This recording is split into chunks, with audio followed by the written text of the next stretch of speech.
All right, welcome back to WBTV News this morning here on Bounce TV. I'm here with Paul Durso with Durso Capital Management, and we're talking a little sticker shock today, the cost of raising a child up until the age of 18. It's a scary number, but it is a six-figure number, right, Paul? Yeah, in a recent survey, they've discovered that on average for a middle-class family, you're looking at about $300,000 per child up to age, actually, 17. That does not include college. How do you save? How do you begin to save for that expense? Because people, I'm sure, have multiple kids. What about people who have 3, 4, 5 kids, Well, I have 3 kids myself, so planning is a big part of the process. Yeah. And making sure you're prepared. Sure. Some things you're not going to be able to save for.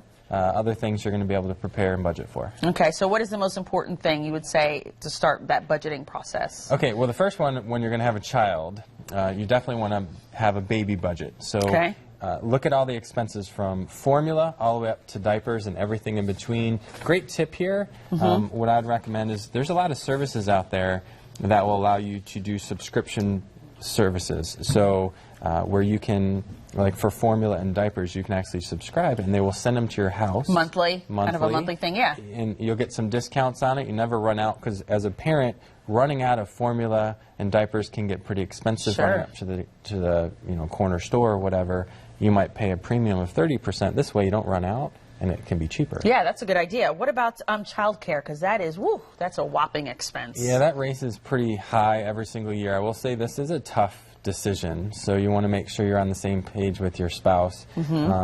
Just get together, talk about it, look at the pros and cons of each, budget the expense of a child staying home versus a parent staying home. Parent staying home versus going to work, and the expenses saving. Yeah. To decide on what to do there. Pros and cons, and see what works for you. Run the numbers and then make a list of the benefits. My wife stays at home. We think the benefit outweighs the cost of her. But at the end of the day, that's a tough decision for parents to make. So just figure out what's right for you. All right, you say build a cash cushion is another tip, right? That's something I do for my clients. We want to make sure we have a reserve. We like 3 to 6 months in cash reserve. There should be really no different scenario for your children. If there's one thing that's predictable about your kids, it's that they're 100% unpredictable. and so as the expenses with them, trips to the emergency room, heaven forbid, the doctor's office, those things add up pretty quickly, and they're never predictable. So having a cash cushion for your kids is pretty important. And really quickly, because we are out of time, paying for college. What's the best thing to do? Well, there's lots of different vehicles out there. Most popular right now is what's called a 529 plan. Every state offers a different variety of it.